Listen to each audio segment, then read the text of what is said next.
और आपको लगता है कि आप जो चीज़ें मैं बताने वाली हूँ आप उनको फॉलो नहीं कर पाओगे, एक बार प्रिपरेशन स्टार्ट कर दी तो आपकी वो एंडिंग नीट वाले दिन ही होनी चाहिए कि हाँ भाई आज मेरा सिलेक्शन हो गया और अब मैं प्रिपरेशन नहीं कर रहा। इस आपको सिर्फ अपने लिए एक गवर्नमेंट एमबीबीएस सीट चाहिए, तो आपको उस चीज़ के लिए, उस सिचुएशन के लिए बिल्कुल प्रिपेयर रहना है।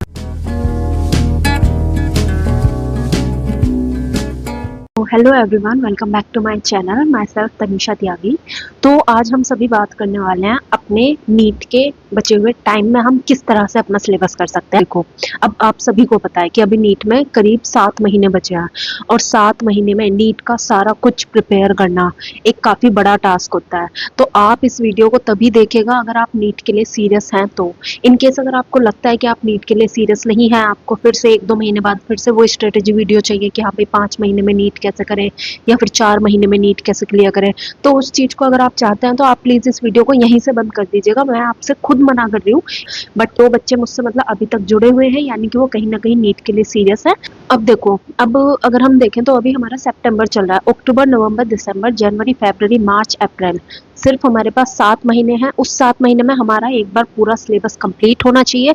उसके अलावा उस सिलेबस का हमारा मल्टीपल टाइम्स रिवीजन होना चाहिए और साथ ही में हमें एंडिंग में जाके सभी फुल सिलेबस मॉक टेस्ट भी लगाने हैं। तो हमारे पास पूरा का पूरा टाइम हमें इस तरह से डिवाइड करना पड़ेगा कि हमारे पास सभी चीज़ों के लिए सफिशिएंट टाइम बचे। अब मैं एक चीज़ आप लोगों से बिल्कुल सीरियस होकर बोलना चाहती हूँ कि 7 महीने, अगर देखो अब 2 चीज़ें होती हैं 7 महीने में। एक चीज़ ये होती है कि यार 7 महीने तो बहुत कम टाइम है, नीट के लिए तो कम से कम 1 साल चाहिए होता है प्रिपरेशन के लिए, 7 महीने में कैसे कोई कर लेगा। एक चीज़ ये आती है। दूसरी चीज़, 7 महीने के लिए हम इस तरह से लेते हैं कि इन केस अगर कोई बच्चा अपना 100% देता है, वो बिल्कुल सीरियस होकर नीट की प्रिपरेशन करता है और साथ ही में अपनी कंसिस्टेंसी को पूरी नीट की जर्नी के दौरान अपनी मेंटेन करे रखता है, तो वो बच्चा जरूर नीट क्लियर करता है। ये चीज़ की गारंटी मैं आप सभी लोगों को देती हूँ। अब कुछ बच्चे सोचते हैं कि हम जीरो पे हैं। जीरो पे नहीं हो बच्चे, आप जीरो पे कैसे हो सकते हो? आपने 11th क्लास कंप्लीट किया, आपने 12th क्लास कंप्लीट किया। इवन मेरे पास काफ़ी बच्चों के ऐसे के कमेंट आते हैं जिनका पहला या दूसरा ड्रॉप होता है और वो काफ़ी टाइम से अभी पढ़ नहीं रहे थे, बट वो अभी पढ़ना स्टार्ट करते हैं और वो ऐसे बोलते हैं कि दीदी अभी हम जीरो पे हैं तो हम कैसे पढ़ें। नहीं, आप लोग जीरो पे नहीं हो। पहली चीज़ तो आप दिमाग से यही निकालो, और जिस तरह से मैं आज आप सभी लोगों को गाइड करने वाली हूँ आप उसको बिल्कुल सीरियस होकर सुनना। तो हम स्टार्ट करते हैं। देखो, अभी नीट के लिए टोटल 7 महीने बचे हैं। उस 7 महीने में हमारा टारगेट होना चाहिए, बताओ कितना होना चाहिए? आप लोग एक बार खुद सोचो कितना होना चाहिए। इस बार की कट ऑफ 650 गई है, 650 प्लस वाले बच्चों को ऑलमोस्ट कॉलेजेस मिले हैं। तो आपके अकॉर्डिंग क्या टारगेट होना चाहिए? आपका टारगेट होना चाहिए कि मॉक टेस्ट में आपका स्कोर कम से कम 680 तक तो आना ही चाहिए, क्योंकि यहाँ पे हमारा स्कोर 680 तक आएगा, उसी से ही हमें कॉन्फिडेंस मिलेगा कि हम नीट में एक अच्छा स्कोर गेन कर पाएंगे। ठीक है, अब 680 स्कोर लाने के लिए हमारे बायो में अप्रोक्स 350 प्लस स्कोर होना चाहिए और केमिस्ट्री में अप्रोक्स 170 प्लस और फिजिक्स में अप्रोक्स 160 प्लस। जब हमारा तीनों सब्जेक्ट में इस तरह से स्कोर रहेगा तब हमारा स्कोर 680 तक पहुंचेगा। अब मैं बिल्कुल जनरली अभी आप लोगों को समझाने वाली हूँ। देखो, बायोलॉजी में हमें कम से कम स्कोर 350 प्लस चाहिए, 350 प्लस स्कोर। अब ये चीज़ देखो सभी को पता है कि बायोलॉजी में सिर्फ एनसीईआरटी से पेपर आता है। एनसीईआरटी से बाहर पेपर आता था आज से 5 साल पहले। 5 साल से एनसीईआरटी बेस्ड पेपर ही आता है नीट में, एनसीईआरटी से अलग एक क्वेश्चन भी नहीं आता है। तो ये चीज़ आपको पहली चीज़ दिमाग में बिठानी पड़ेगी। आपको बायोलॉजी में मैं जो बता रही हूँ आप उसी चीज़ को फॉलो करना, वो चीज़ें आपके लिए मोर देन इनफ रहेंगी। तो जितना मैं बोल रही हूँ आप उन्हीं चीज़ों को फॉलो करना। देखो, अब हम बायो की शुरुआत करते हैं। बायोलॉजी में आपको स्कोर चाहिए अप्रोक्स 350 प्लस। 350 प्लस स्कोर के लिए मैं आपको कहती हूँ आपको एनसीईआरटी को मल्टीपल टाइम रिवाइज करना है। एनसीईआरटी कम से कम आप कोशिश करना कि आप 12-13 बार तो आराम से रिवाइज कर लो। इससे कम तो आपका नंबर नहीं होना चाहिए, और वो चीज़ें हो जाती हैं मैनेज। आप जब अभी पढ़ना स्टार्ट करोगे तो वो चीज़ें खुद मैनेज हो जाएंगी, आपको पता भी नहीं चलेगा आपने कितनी जल्दी अपनी एनसीईआरटी को इतनी बार रीड कर लिया है। तो बायोलॉजी में सबसे पहले आपको अपनी एनसीईआरटी को मल्टीपल टाइम रिवाइज करना है। मल्टीपल टाइम यानी कि 12-13 बार तो आप अपनी एनसीईआरटी को आराम से रिवाइज कर लेना। उसके बाद आपको करने हैं अपने पीवाईक्यू। पहले बायोलॉजी में एक्स्ट्रा क्वेश्चंस आते थे, आप प्रेफर करना कि रिसेंट में 10 to 15 ईयर्स के आप पीवाईक्यू लगा लेना। उसके बाद आप एनसीईआरटी बेस्ड क्वेश्चंस की कोई भी बुक या फिर कोई भी क्वेश्चन बैंक या फिर किसी भी टीचर का लेक्चर जिसमें उन्होंने एनसीईआरटी बेस्ड क्वेश्चंस कराए होंगे बायोलॉजी के, आपको उन लेक्चर्स को देखना है, क्योंकि आपकी क्वेश्चन प्रैक्टिस अच्छी होनी चाहिए। और क्वेश्चन प्रैक्टिस में आपकी कोशिश ये होनी चाहिए कि आप ज़्यादा एक्स्ट्रा के क्वेश्चंस ना करो, क्योंकि उनसे सिर्फ आपका कॉन्फिडेंस डाउन होगा और कुछ नहीं होगा, क्योंकि वो क्वेश्चंस कभी भी नीट में नहीं आते। और फिर एंडिंग में दो अपने टेस्ट। इसके अलावा आपको बायोलॉजी में कुछ भी नहीं करना। सीरियसली इतना अगर आपने कर लिया तो वो आपके लिए मोर देन सफिशिएंट है। इतना करने पर भी आपका बहुत ईजिली नीट में 350 प्लस स्कोर आ जाएगा 360 में से। ठीक है, इसके बाद अब हम बात करते हैं केमिस्ट्री के बारे में। केमिस्ट्री में अगर आपको 680 ओवरऑल स्कोर चाहिए तो केमिस्ट्री में आपका मिनिमम स्कोर 170 होना चाहिए, क्योंकि केमिस्ट्री एक इजी सब्जेक्ट होता है एज कम्पेयर टू फिजिक्स। क्योंकि फिजिक्स में काफ़ी ज़्यादा लॉजिक्स लग जाते हैं, काफ़ी ज़्यादा फॉर्मूले लग जाते हैं। फिजिक्स में कभी कभी ऐसा भी होता है कि 5-6 टॉपिक्स मिला के एक क्वेश्चन आ गया, बट वो चीज़ें नॉर्मली केमिस्ट्री में नहीं देखने को मिलती।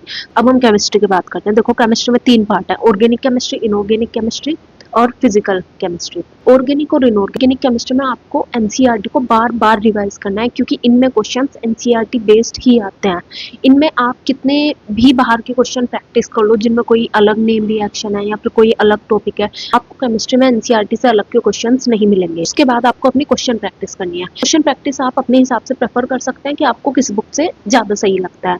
उसके बाद करना है आपको केमिस्ट्री के इन टेक्स्ट क्वेश्चंस। इन चीजों को बच्चों मत भूलना। केमिस्ट्री के इन टेक्स्ट क्वेश्चन से डायरेक्ट क्वेश्चंस उठ के आते हैं, उनके डायरेक्ट कॉन्सेप्ट आते हैं नीट में। तो इन चीज़ों का ध्यान रखना। केमिस्ट्री में आपको इन टेक्स्ट क्वेश्चंस जरूर से करने हैं, क्योंकि वो बहुत ज़्यादा इंपॉर्टेंट है। और उसके बाद वही आपको केमिस्ट्री के भी टेस्ट देना है। अब हम बात करते हैं फिजिकल केमिस्ट्री की।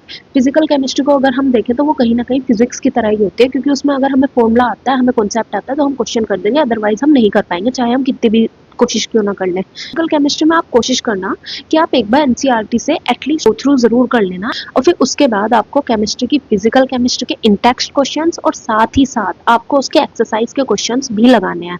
क्योंकि फिजिकल केमिस्ट्री एक ऐसा सब्जेक्ट है कि उसमें आप जितने ज़्यादा अच्छी क्वेश्चन प्रैक्टिस रखोगे उतना ही ज़्यादा आपको बेनिफिट होगा। उसके बाद आपको अपने पीवाईक्यू सॉल्व करना है और बाद में आपको फिर से अपने टेस्ट देना है। तो ये ओवरऑल बात थी जो कि हमने केमिस्ट्री के बारे में करी है। अब हम बात करते हैं फिजिक्स की। अब आप एक चीज समझो, मान लो बायोलॉजी में आपका स्कोर 350 प्लस आ चुका है, आपका केमिस्ट्री में भी 170 प्लस स्कोर आ चुका है, तो अब आपको फिजिक्स में मिनिमम 160 स्कोर लाना पड़ेगा, जिसकी वजह से आपका ओवरऑल नीट में 680 स्कोर कम से कम आए। तो अब हम बात करने वाले हैं फिजिक्स के बारे में। देखो फिजिक्स में काफी बच्चे काफी कंफ्यूज रहते हैं। मेरे पास इतने सारे कमेंट्स आते हैं कि दीदी हमें फिजिक्स नहीं आ रही समझ में, हम किस टीचर से फिजिक्स को पढ़े, हम फिजिक्स में 0 लेवल पे हैं, हमें नहीं आ रहा कुछ भी समझ में।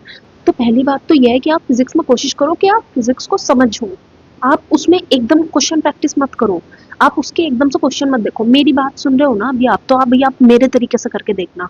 स्टार्टिंग में आप फिजिक्स को लो, आप किसी भी टीचर से, जो भी टीचर आप प्रेफर करते हैं, जिन भी टीचर का आपको अच्छे से समझ आता है, आप उन टीचर के लेक्चर को ओपन करो, उन टीचर के सभी डिटेल लेक्चर्स देखो। आपको जो बेनिफिट और जो कॉन्फिडेंस डिटेल लेक्चर्स के बाद मिलता है वो कभी भी आपको फिजिक्स में वन शॉट से नहीं मिलेगा। इनकेस अगर आपके बेसिक्स क्लियर हैं या फिर आप मल्टीपल ड्रॉपर हो तो आप पे सभी चीजें ऑलमोस्ट आती हैं और आपको सिर्फ रिवीजन करना है, तो आप वन शॉट प्रेफर कर सकते हो। बट एक फ्रेशर्स हो और आपका फर्स्ट अटेम्प्ट है तो आपको डिटेल लेक्चर्स ही प्रेफर करूंगी मैं, क्योंकि डिटेल लेक्चर्स करने के बाद ही आपको कॉन्फिडेंस आएगा, और कॉन्फिडेंस ही फिजिक्स में क्वेश्चन सॉल्व कराने में मदद करता है। क्योंकि अगर आपको कॉन्फिडेंस नहीं है तो आप तो बार बार डाउट करते रहोगे अपने क्वेश्चन पे कि शायद इस क्वेश्चन में मैंने गलत कॉन्सेप्ट तो नहीं लगा दिया, गलत फॉर्मूला तो नहीं लगा दिया।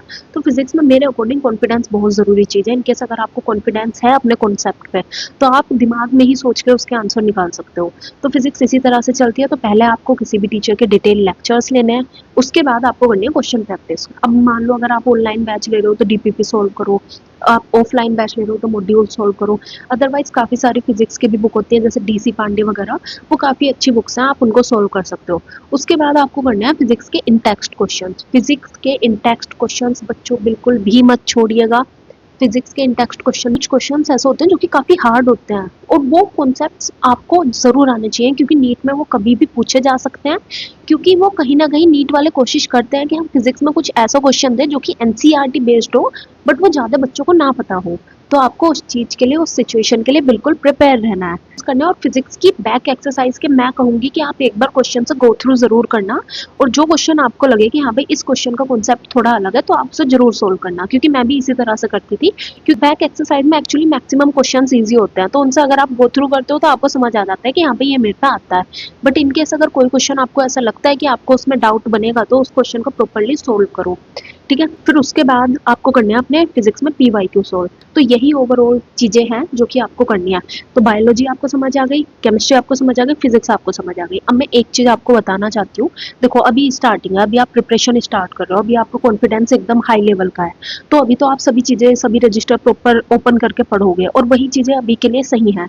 बट जब नीट में एंडिंग का टाइम बचेगा, जब नीट में सिर्फ 2-3 महीने बचेंगे, उस टाइम पे आपको रिवीजन के लिए चाहिए आपके शॉर्ट नोट्स। तो आप कोशिश करना कि आप जब अपने सभी क्वेश्चन प्रैक्टिस कर लो, आप सभी PYQ कर लो, आप सभी लेक्चर ले लो, उसके बाद आप एक दिन देके अपने चैप्टर्स के शॉर्ट नोट्स बना लेना, क्योंकि वो आपको एंडिंग में बहुत बेनिफिट देंगे। और उन शॉर्ट नोट्स को आप टाइम टू टाइम अपडेट करते रहना कि इनकेस आगे चल के आपको कोई ऐसा क्वेश्चन मिला जिसमें एक न्यू कॉन्सेप्ट था और आपको लगा कि वो आ सकता है नीट में, तो उस कॉन्सेप्ट को आप अपने शॉर्ट नोट्स में ऐड ऑन कर लेना। तो सिर्फ इतना ही करना है आपको।